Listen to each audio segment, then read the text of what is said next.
Hey there, and welcome to another episode of the School of Innovation. I'm your host, Yaniv and today we are talking about how to be an exceptional innovation manager. I'm joined by my good friend, Adrian Rubenstein.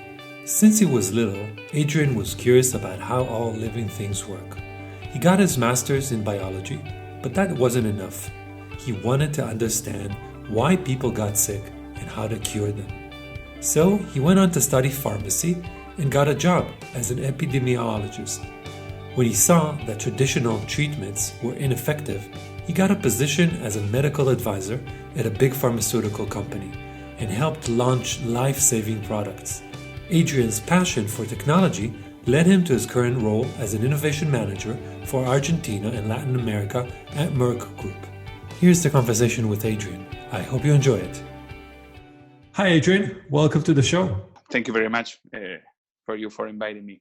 So what I'd like to do in our conversation today is really explore the role of an innovation manager. Okay, so I want to hit you with a bunch of questions that cover basically the high-level responsibilities of the role, but they also get into the, let's say, the nitty-gritty of what an innovation manager actually does, because I think there's a lot of fog around that role and what they actually do. So does that sound okay? Yeah, that's perfect. I want to start with your career in innovation and how did you get to where you are today, what you're doing today? What steps led you to that? Okay, let me start from the beginning, right? If you see my resume, you're going to see that there's nothing related to innovation, but I always been curious since I've been a young child. But my career development was quite in the other direction. I started studying biology. I have a degree and a master's degree in biology. But then I was, working on the lab and doing science. And after a couple of years on just doing basic research, I get a little bit tired because I didn't find myself doing that. After that, I studied pharmacy, working on the development and research. It wasn't for me. After a couple of years, I decided that this wasn't for me. Then I go for the epidemiology because I really like the clinical stuff. And I'm still working as an statistician in some hospitals here in Buenos Aires. I try to help them to write articles and doing some statistical stuff. A couple of years working on that. And I say, okay, this is not for me. I really like doing things different. I really like to be creative. Because innovation is creativity with an impact. Yeah. And I say all the things that I'm doing right now, I don't feel that they're solving anything from my perspective, right? And then I thought, okay, there must be another way to doing these things.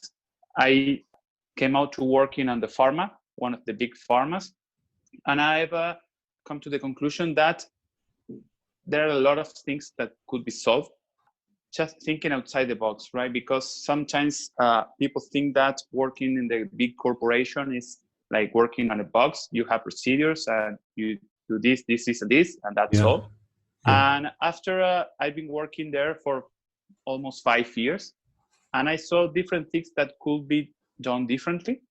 At first, they were the crazy ideas from Adrian, but after a couple of tries and tried to show them that a couple of things could be done differently and not spending that much money, because some people think that innovation is the waste of money because they don't see the ROI on that. It's just expensive, and of course, if your innovation is not going to give me much more money, I don't want to do this. So I say, okay, maybe I'm not approaching in the best way to these stakeholders, because if you want to make things differently, you have to agree with all the stakeholders. You have to do this because this will give you this and this. And that's why I entered into innovation.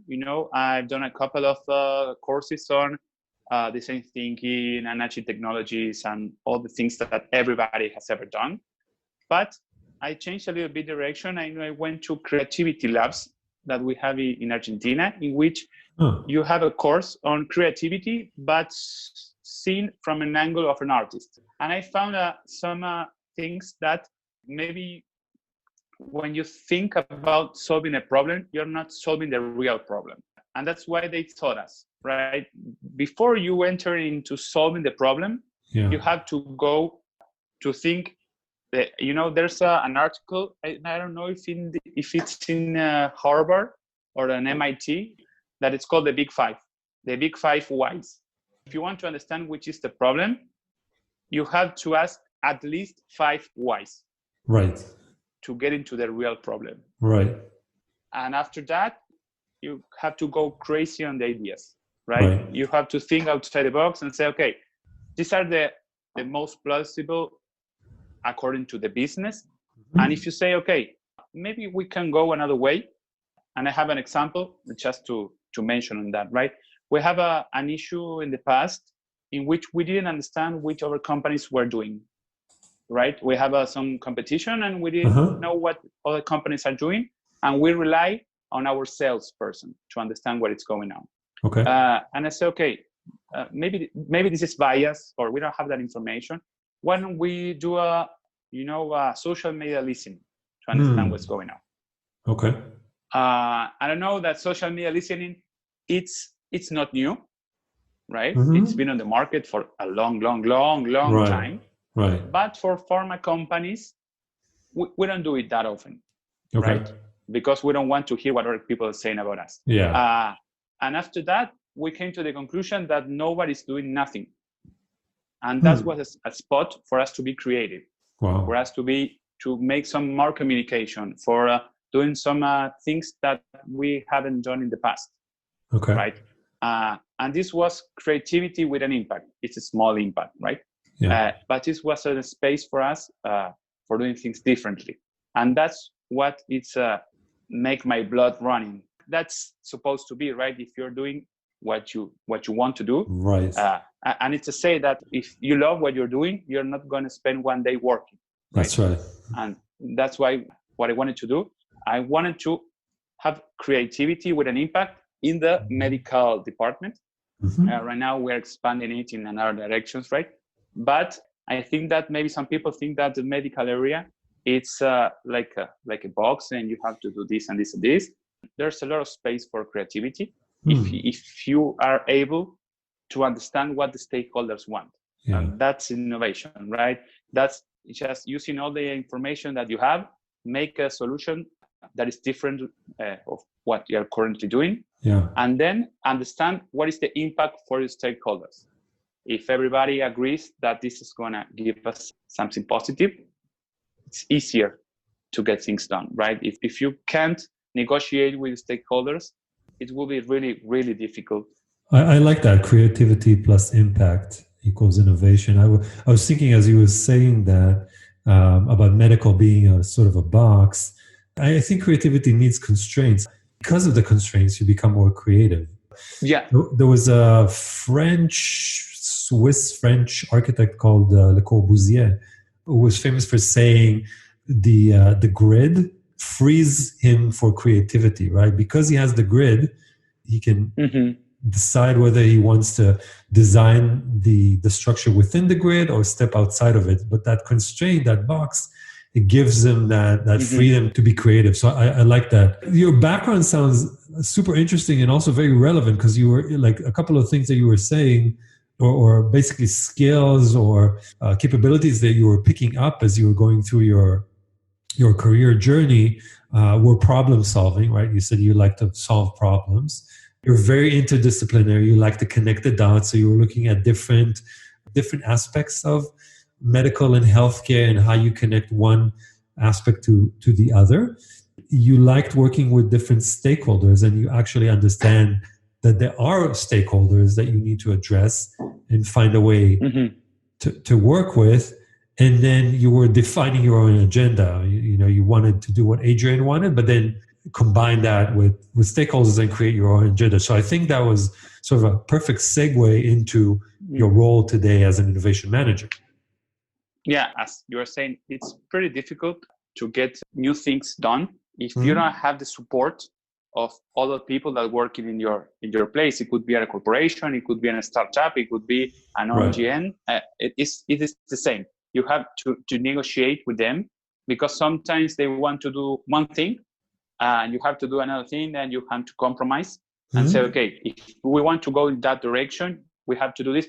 There's one concept that I don't see that much often, but I think it's coming to arise in corporations, that is called the purpose, right? Okay. What is the purpose of we want to do? Because we all have the mission, the vision, the 5-year plan, but the thing is that what is the purpose of we want to do, right? Yeah. Because the purpose is going to be the umbrella that it's going to cover all the things that we want to do. That's true. We don't know what is the purpose of what we are doing. We're going to a different direction, and the strategy is not going to be the same as the tactics, and the strategy is not going to be the same as the purpose. So it's going to be pretty difficult to get things done and guide the team to do one thing if you don't know what you want to do. Yeah. Right? Because our vision could be want to be the number one startup in Europe. Right? And our mission is going to be we will have a revenue of 20 billion by 2025. Yeah. Right? Yeah. But if we don't know what we want to do, it's not going. We're not going to get anywhere. That's right? true. That's what I'm trying to infuse to the people to say, okay, what do we want to do on that, right? That's great. So trying to get alignment across all the different stakeholders. Yeah, because all the stakeholders want to fulfill their objectives, right? Right. Who are those stakeholders for you in your job, and if you can like differentiate between stakeholders and customers, like who is your customer basically at the end of the day? For us, we have different customers inside and outside. For outside, we have a couple of things that needs to be done, but all the innovation that we're trying to do is first of all internal, right? We're trying to give them tools and trying to give them some different ways in which they can follow the strategy and say, we want to do this. And then we have some insights, and they will use our creativity, let's say that, to say, okay, this is the problem and this is your solution. But what if we go around and we do another things? And these things could be fulfill your objectives in this and this and this. And if they agree that doing things differently will fulfill their objectives the same way as they wanted to do at first place, they agree on that and say, okay, we can do differently. But of course, sometimes the people that you're trying to negotiate, they don't want to negotiate. They say, okay, if these things have been done the same way for the last 5 or 10 years, we don't want to modify this. It's sometimes pretty difficult. I think that everybody could agree that it's not the easiest way to do in innovation. There's a say, if you're playing soccer or football, that is say, if your team is winning, there's no way I'm going to change anyone. And sometimes you have to change 1 or 2 players to make the game better. Right. And that's the difficulty, to show them that there's a huge importance on changing things and trying to do differently, because change and the future is coming whether you like it or not. And you have to be prepared. There's a great example for Kodak, right? Kodak was the first one who discovered digital photography, but they weren't the first ones who developed the digital camera, and everybody can learn from the history of Kodak, right? That's true. This is just one example. Innovation is coming, the future is coming, whatever you like it or not. And if you're not up to the challenge, the small one will eat the big ones, or a little small ones will eat the big one.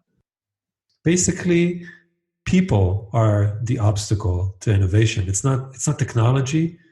It's people, and and the role of the innovator or the entrepreneur or the corporate entrepreneur, whatever you want to call it, within an organization is change management, is influence, right? It's leadership through influence. Because correct me if I'm wrong, but you don't have any authority basically over these internal customers. You have to somehow influence them to do things differently. Yeah, there's 2 things on that. The first one that you call the technology, that say that the Moore's law is not applicable nowadays. because there's some people right now trying to use DNA as data storage, and you have quantum computers, and you have a lot of technology that in maybe 10 years or 20 years is going to be the norm and not exception right now. So technology is not of a problem right now. You have EOT, machine learning. You can do whatever you like to do. But the thing is that when you're in a company, it could be a corporation, a startup, you have some budget. And you don't have that much money, this budget, and you have to allocate it into the best projects possible. So if you're not the CEO or the boss or the whatever, you have to influence people and say, okay, we have this budget and you want to do this to solve the problem, and there's another potential solution on that. And of course, maybe we want to use machine learning for doing that. Okay, how much is cost? Which will be the ROI of using this instead of this? And sometimes innovation, they don't have a structured way to measure ROI, right? And sometimes you can use some KPIs to measure that. You have to influence people, and because sometimes the managers or the directors, they don't understand technology. If you're working in a technology company, of course, they have to know a little bit. But if you're not working on that field, sometimes the directors on the board, they know about the business, but they don't know about technology. So you have to show them and lead them the way. There's one thing that I really like to do, because you know that PowerPoint, it's maybe the norm when you try to show things. You know that Jeff Bezos from Amazon, he forbidden the PowerPoint, and you have to do storytelling. What I try to do is one step forward to that. I have a project that I want to show them, or when I want to make a big impression, I use small videos, right? Show them what the project is going to be, right? Wow, that's interesting. Be, maybe one minute, a minute and a half video, and I show them, okay, you're not following me. I don't want to do 50 slides of PowerPoint.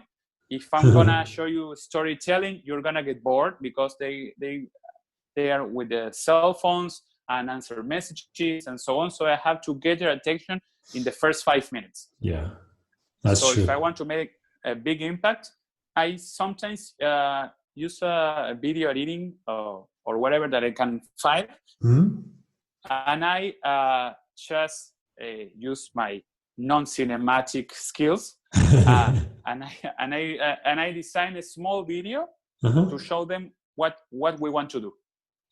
Right. And I use like a big soundtracks from films. The ones that I really like is the ones the soundtrack from Avengers, right? And once you hear that, you get into your seat, right? And after that, they say, okay, now I follow. That's a great idea. And that's 90 seconds instead of 50 slides of PowerPoint. Yeah, well, people are just kind of dozing off and not paying attention. Absolutely. Exactly. And if you are doing a great video, that's all you need.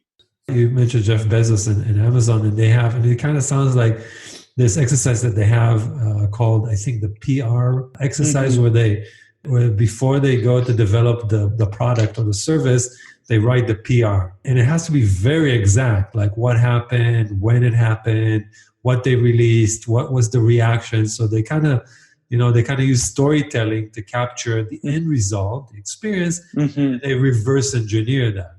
That's a super compelling tool. And I think if you add video to that, it's even better. Yeah, well, there's one, I don't remember what I read it, one people that said that the brain of the human is not able to follow 50 slides of PowerPoint.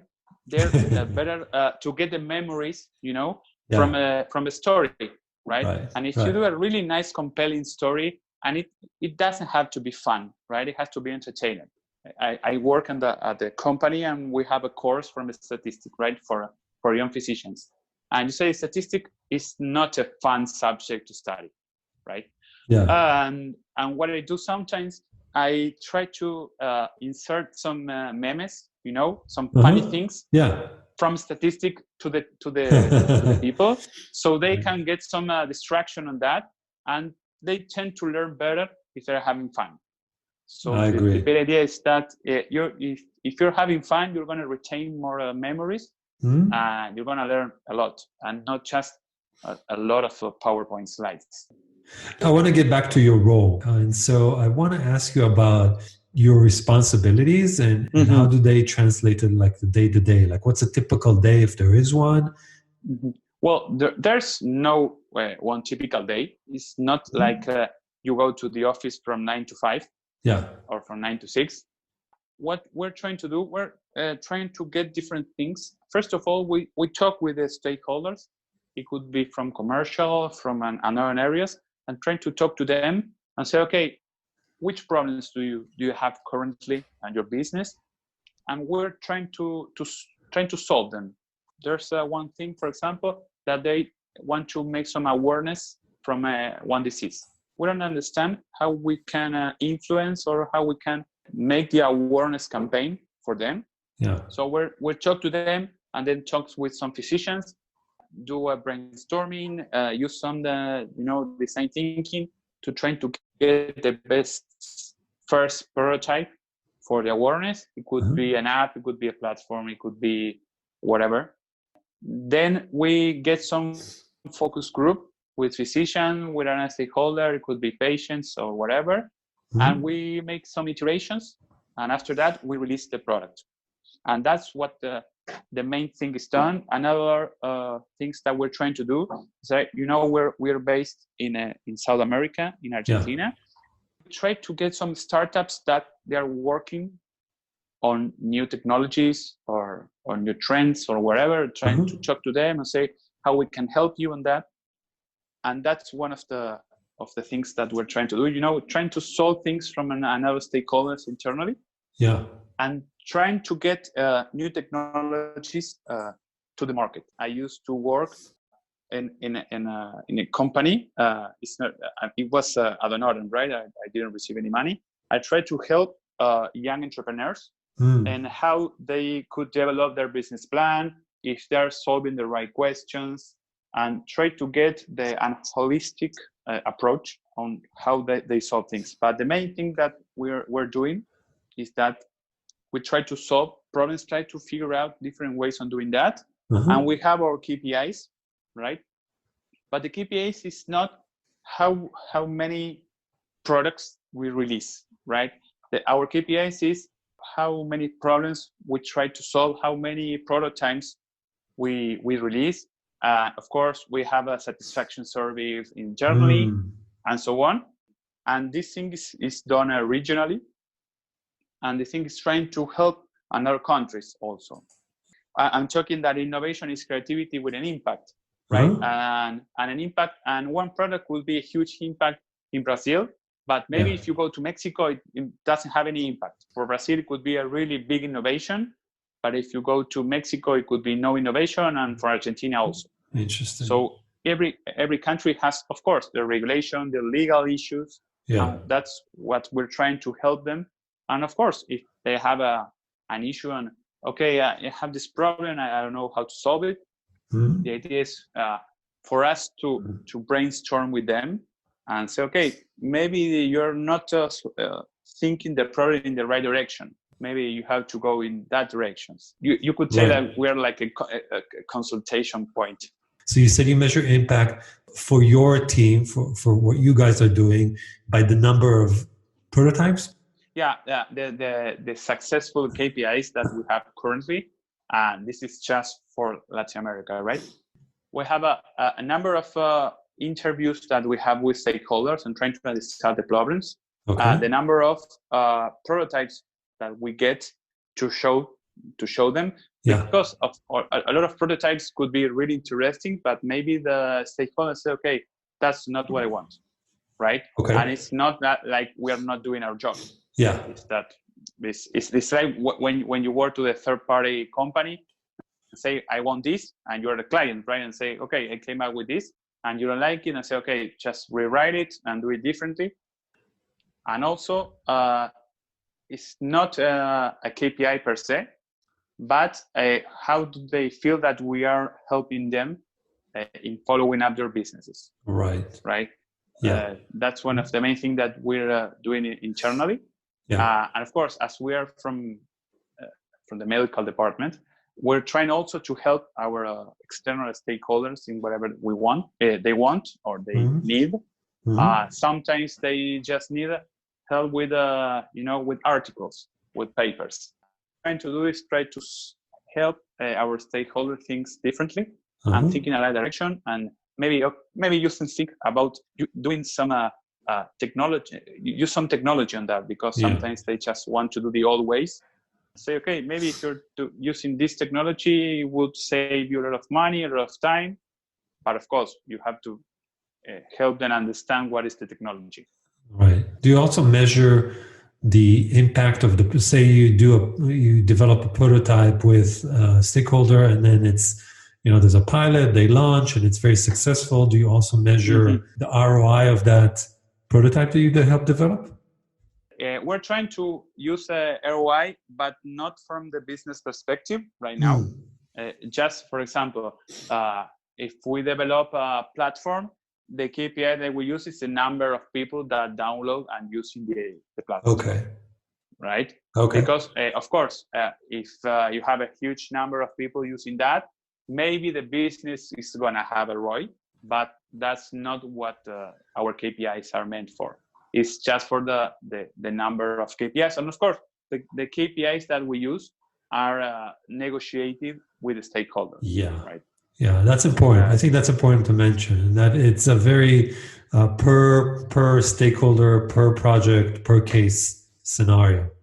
Yeah, exactly. Because sometimes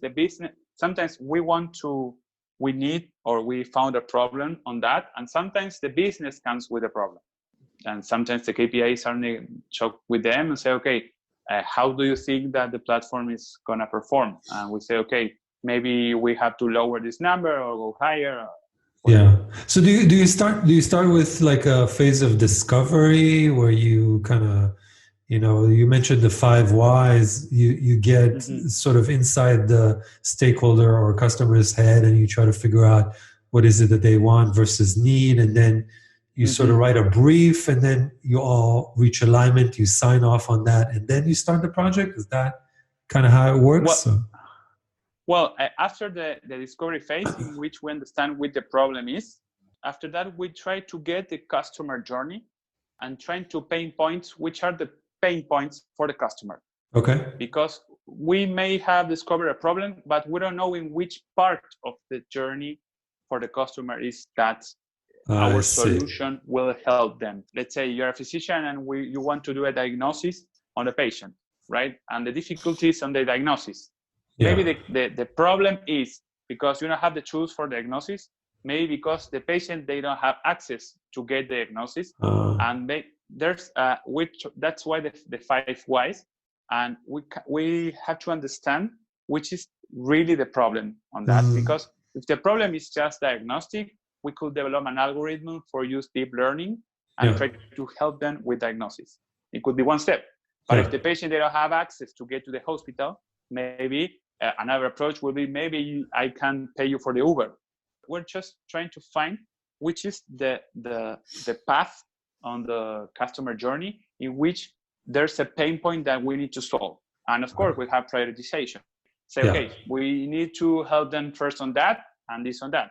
Once we have which is the problem and where we want to use this our solution, then we go to the second phase or third phase, in which we go divergent. We have a brainstorming, thinking like a lot of possibilities. Because if you're having 20, 50, or 100 solutions, maybe in that 100 you get some ideas that you never thought you could ever thought. Let's say that. And this is where the nice ideas came up. When you go crazy, sometimes the best ideas just go maybe into the 90th or the 100th idea is the best solution. That's in the first place, we go crazy. And then when we have all the mind map on what we want to do, then we start to converge into which is the plausible or the most plausible idea in terms of budget, time, capabilities and so on. Yeah. And that's the main thing. And after that, once we know what to do, we need to understand how we're going to do it. Because there's the golden cycle, the why, the what, and the how. Right. And we try to get from the center to the far to the far outside. away, to the outside, right? And the last one is how. Okay, we need to solve this issue in this place, and this idea came up. Okay, so how we go from the idea to the prototype. The best tool that I really like to use is the interview with the customer. And you go and talk to them and say, okay, we found this, and I really want to know what you think about this. It's not a focus group per se, because it's an interview with open and closed questions. And then you're trying to find out if what you thought is going to be the best solution is actually the best solution. After we came out with this, with information from this interview, then we go, okay, we have all this information and all this input. We can start doing our first prototype. And the first prototype is the one that has the main feature. It's not the final product, right? We're trying to use design thinking, and then we go for the first idea. It could be a mock-up or whatever. We show it to the client or to the customer, and then we go this and this from a couple of iteration until we get what we think is it's not the final product, it's the beta version, but this beta version is a useful beta version.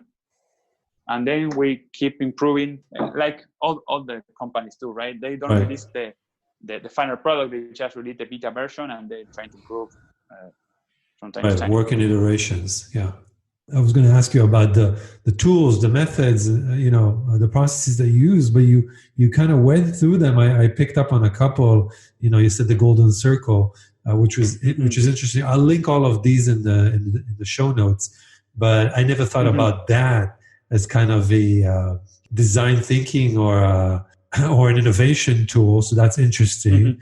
You mentioned journey maps or journey mapping. You mentioned brainstorming. You mentioned discovery, interviews. All of these are tools that you use on a regular basis to do your job as an innovation manager. Yeah, exactly. That's the main, right? There's another tool that is pretty nice that is called Robin Round. I don't know if you ever heard about it. But the Robin Round is like you put, let's say we have a stakeholder who want to solve an issue. We know which is the issue. And then they have to find 3 possible solutions to that issue, right? And you have maybe, let's say you have 10 people on the team and say, okay, each one of you, let's write 3 ideas and pick one of them and make a prototype, but just drawing it and just fill some information for that prototype, right? Okay. And then you perform what is called the Robin Round and say, okay, now everybody goes to your right and read what the other person wrote on that paper. And and if you want and if you need to, make some comments on that. Awesome. Right? And then you go all the way, the 10th round. And so everybody now read what the other person just make some comments. And this is really nice because it enriches what the other person thought about doing. Yeah. It could be wrong or it could be right. You don't know, right? But you build on each other. Yeah, exactly. There's one thing that we did in a course that I was. There's the creativity lab, in which we don't use anything related to us. They just brought an artist, a plastic artist, right? And he told us, okay, just use these materials to build wherever you want, right? Okay. So you have a half an hour to try to use your hands. I'm not good with my hands. I don't know how to draw or anything. Yeah. But then you build, right? And you just position it in the middle of the table, and everybody goes around and just wrote what they thought this object was. I thought that I built a chair, but everybody thought I build another thing completely. This just give you the chance to think, okay, maybe the thing that I thought I was doing is not what the customer thought. Right. Right. And that's a great idea to try to expand your mind. The mind is like a parachute. When it opens, it's not going to be the same. And this is the main idea, right? We're almost running out of time. I wanted to kind of do a quick summary of, as you were talking, I was writing what an innovation manager does, or what skills does he or she possess. And I came up with this. It's not, it's not a complete or comprehensive list, but again, a couple of things that you mentioned. They like problem solving. They're interdisciplinary in approach and mindset, right? They like to connect the dots. They feel very comfortable defining their own agenda, right? They don't have a typical day. They like working with stakeholders, and they have a lot of empathy for them. They like to tell stories, and those stories that they tell in an entertaining and engaging way. They're inherently curious. Exactly. Yeah, that's what I think it should be. It would be really nice to hear what other people think about it. But what I think is the main, let's say, capability is that they want to be curious. They want to learn different things and try to use what they learn into solving things. I want to ask you, if people do want to reach out to you, what would be the best way? Well, they can send me an email. It's Adrian Rubenstein at gmail.com, or they can follow me in LinkedIn or Instagram. It's pretty easy to find me. Perfect. I'll add all those in the show notes. Adrian, thank you so much for doing this. It was a super awesome to talk to you, and really insightful ideas. Yeah, the same here. Thank you very much, Yaniv, for inviting me for this. And of course, I'm here to help. So if you need anything else, please reach out to me. All right, that's it for this week. I hope you enjoyed this episode. And if you did, don't forget to subscribe. And I'll see you next week.